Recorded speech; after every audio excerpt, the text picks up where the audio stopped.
అలాగే ఆమె ఇచ్చిన సిగ్నల్స్ ఇస్తున్న పిలుపులు కన్ఫ్యూజన్ క్రియేట్ చేసే అవకాశం ఉంది కాబట్టి మా పార్టీలో వాళ్ళకు కూడా దీనికి ఎట్లా రియాక్ట్ కావాలనో అర్థం కాని పరిస్థితి.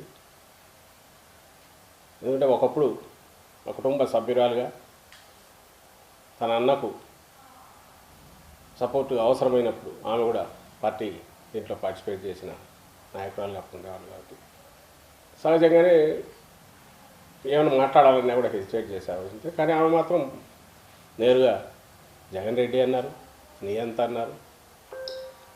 నేను రాజకీయ ప్లాట్ఫామ్ మీద నుంచి దిగిన తర్వాత ఈ పాత్రలో నేనేం మాట్లాడాలని అవి మాట్లాడుతున్నానంటే మాట్లాడాను. ఇప్పుడు 2-3 క్వశ్చన్లు వస్తాయి, అందుకోసం సమాధానం కొంచెం చెప్పాల్సి వస్తుంది. షర్మిలమ్మ నిన్నటి వరకు తెలంగాణలో ఏం చేశారు 3 ఏళ్ళు? అక్కడ నుంచి ఇప్పుడు హఠాత్తుగా ఇటువైపు ఎందుకు వచ్చారు? తెలంగాణలో కాంగ్రెస్ ఉంది కదా, అక్కడే ఎందుకు చేయలేకపోయారు? అక్కడ నుంచి ఇక్కడికి ఉన్నటువంటి డెప్యుటేషన్ లాగా ఉన్నట్టు హఠాత్తుగా ఇక్కడికి రావడం ఎందుకు? ఎవరి ఇంట్రెస్ట్ ప్రొటెక్ట్ చేయడానికి? ఎందుకంటే ఈ రాష్ట్రంలో, ఆంధ్రప్రదేశ్ రాష్ట్రంలో గత ఎన్నికల్లో నోటాకు వచ్చిన ఓట్ల శాతం కంటే కాంగ్రెస్ పార్టీకి వచ్చిన ఓట్ల శాతం తక్కువ.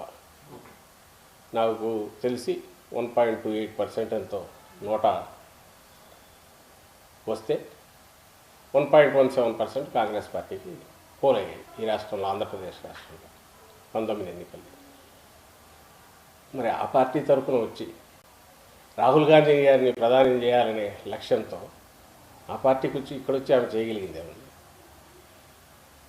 చేయడానికి అవకాశం ఉండేది తెలంగాణలో ఉంది. ఎందుకంటే మొన్నటి ఎన్నికల్లో 63 సీట్లే వాళ్ళకి వచ్చింది.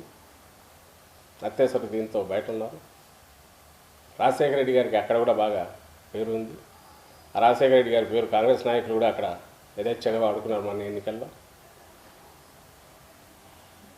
షర్మిలమ్మ ఏకంగా అక్కడ పార్టీని పెట్టి 3 ఏళ్ళు నడిపారు కాబట్టి అక్కడికి వెళ్ళి దానికి ఏదో వేణీలకు చల్లనట్టం కొంచెం తన పలుకు కూడా ఉపయోగించి తిరిగితే రాహుల్ గాంధీ గారి ప్రధాని గారి మనం పనికొచ్చేదేమో తెలియదు. కానీ ఇక్కడ వచ్చి ఏం చేస్తారు? మరి ఎందుకు వచ్చారు? ఆమె లక్ష్యం రాహుల్ గాంధీ గారు చేయాలనో ఇంకోటో కాదు, సిబిఎన్ చంద్రబాబు నాయుడు గారిని ఇక్కడ ముఖ్యమంత్రి చేయడం ఎట్లా అని ఉన్నట్టు. అది కూడా ఎందుకంటున్నామంటే ఇంతగా చంద్రబాబు నాయుడు ఏదైతే ఆయన టార్గెట్ పెట్టుకున్నారో ఆయనకున్న అన్ని అస్త్రాలను ప్రయోగించడంతో పాటు ఆఖరణ దీన్ని కూడా తీసుకొస్తే ఎంతో కొంత వైఎస్ఆర్ అభిమానుల ఓట్లు కానీ ఇంకోటి కానీ ఏదైనా చీల్చడానికి ఉపయోగపడతాయేమో. మళ్ళీ ఆయనకు సోకాల్డ్ యాంటీ ఇన్కంబెన్సీ ఓట్లు చేరకూడదు, మళ్ళీ అవి ఎక్కువ చీలితే డేంజర్, అంతవరకే పోవాలి. అందుకోసమే టార్గెట్ మైనారిటీలు కానీ, క్రిస్టియన్ మైనారిటీలు కానీ, దళితులు కానీ వీటి గురించే మాట్లాడే స్పీచ్ తయారు చేసి పంపిస్తున్నారు. మొత్తం దాని మీదనే నడిచింది.